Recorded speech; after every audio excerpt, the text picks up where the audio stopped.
October is looking stacked. And no, I'm not just talking about the costumes. Between survival horror sequels, maid-based RPGs, and even cyborg schoolgirls, this month is absolutely bursting at the seams. So, let's run down the biggest and wildest niche, indie, and fanservice-y games dropping in October.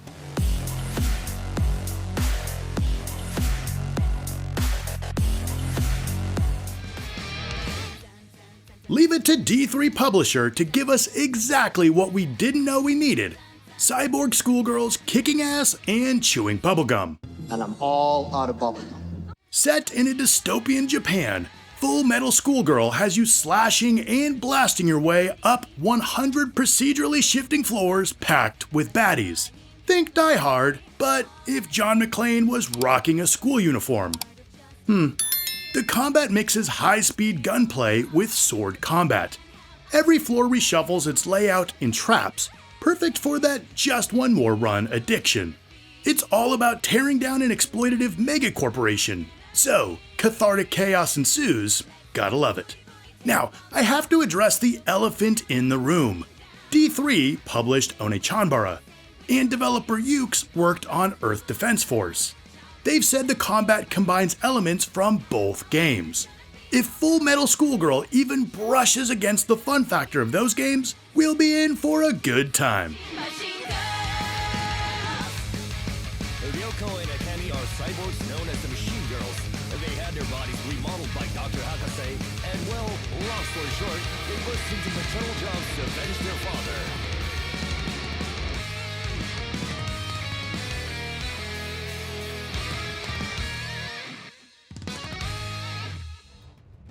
Speaking of ridiculous power trips, we've got a wild last boss appeared Black Winged Survivor. Based on the hit isekai light novel series, this is the first ever game adaptation, and it's leaning hard into big, aggressive power fantasy combat. The hook is in wiping out literal dozens of enemies at once with flashy ultimate skills pulled right from the novels. Want to summon a storm of blades? Go nuclear? Nuclear. It's pronounced nuclear. Or my favorite, turn into a giant rainbow sheep and just body slam everything.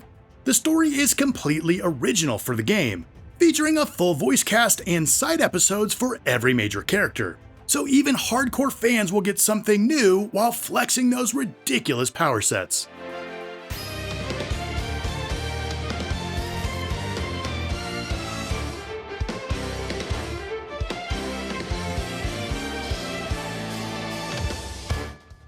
Moving to Neon Divide, an action RPG that blends modular weapon customization, roguelike progression, and full-on Cthulhu horrors. You're caught between the neon-lit city of Brilliance and the crumbling underworld of Chenluo, with faction wars pulling you in every direction. Alongside Iso Shikisai, a prodigy girl who reawakens a long-dormant AI, you'll unravel conspiracies while also deciding which faction deserves your loyalty.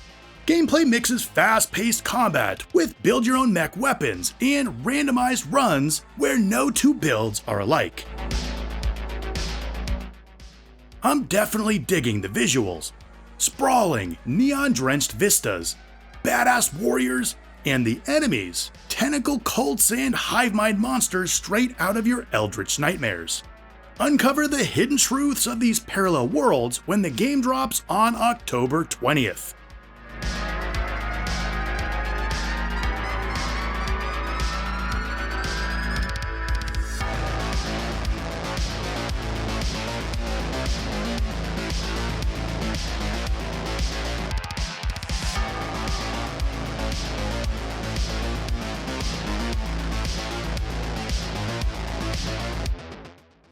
I've got my fingers and toes crossed for this one.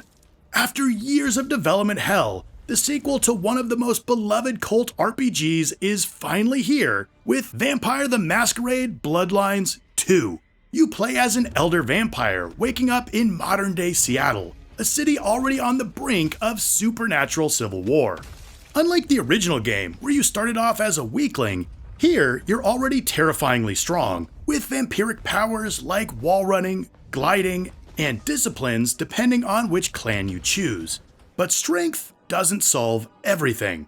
The game leans heavily on narrative choice, relationships, and of course, maintaining the Masquerade. Break it, and you'll have hunters, humans, and rival vampires all gunning for you.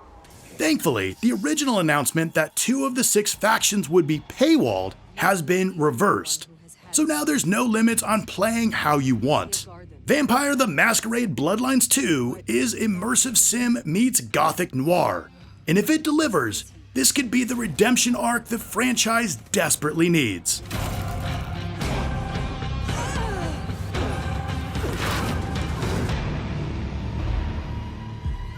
It brought you here, my fire. My fire.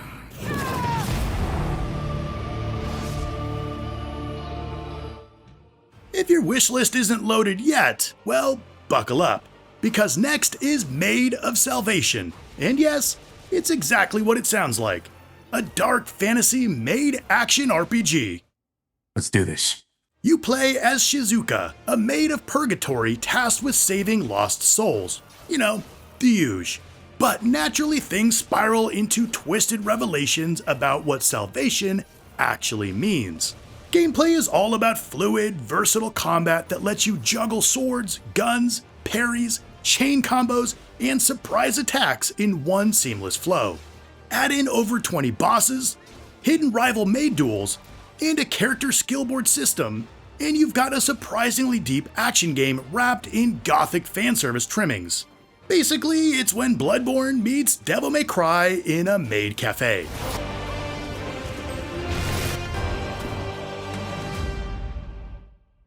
Classic survival horror fans, rejoice for Tormented Souls 2.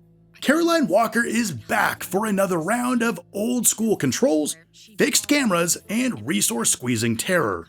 This time she's trying to cure her sister Anna's mysterious illness, which leads her into the nightmare-soaked town of Villa Hesse. Expect spooky convents, abandoned malls, and derelict schools packed with grotesque monsters. But the big twist this time is Caroline can now shift realities, altering the past to change the present, which doubles as both puzzle solving and pure nightmare fuel. And with Unreal Engine 5 powering it all, this looks like the rare modern horror game that remembers why fixed cameras were actually scary.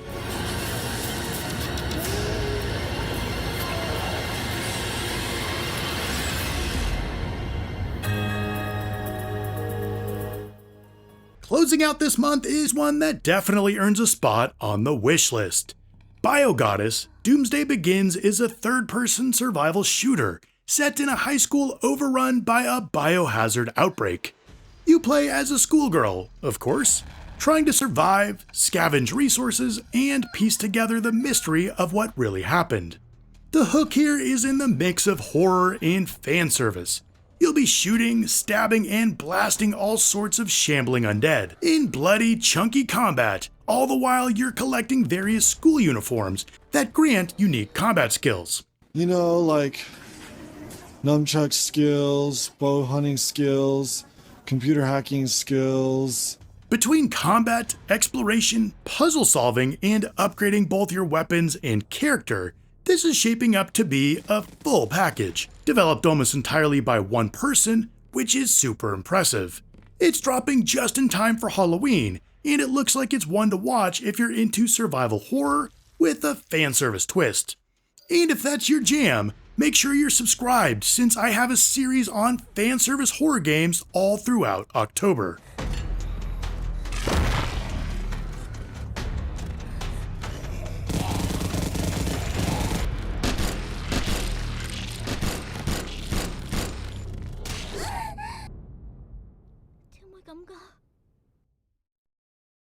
Not every October release gets top billing, so here are some honorable mentions. First is Ys vs. Trails in the Sky Alternative Saga. Falcom's crossover arena fighter finally comes west on October 10th. Alright, who's Team Ys and who's Team Trails? Let me know. Also releasing on October 10th is Disgaea 7 Vows of the Virtualist Complete Edition. This is coming out on Switch too. Already on other platforms, This includes all the DLC, all the chaos, and all the grinding in this incredible strategy RPG. Square Enix is giving us both Dragon Quest 1 and 2 rebuilt in their gorgeous HD 2D engine. Not only do they look amazing, but this remake adds expanded story content, new characters, and world building that ties directly into Dragon Quest 3 HD 2D. And last up, Tales of Xillia Remastered. The PS3 classic returns with upgraded visuals and bonus content. Not quite sure why, but it's coming out on Halloween. So yeah, October isn't just spooky season. It's also, how do I play all these before November season. If you're not ready to drop coin just yet, add these games to your wish list. Especially for smaller devs, that can really help them out. You can now visit my very own Steam Curator page to see all of the games I talk about in one place. Link in the description. Also, let me know in the comments if you want Waifu Wishlist to become a monthly series, as well as the game you're gonna wishlist first. Don't forget to like, subscribe, and see why One Chanbara needs a comeback. I want to thank you so much for watching, and I'll see you next time.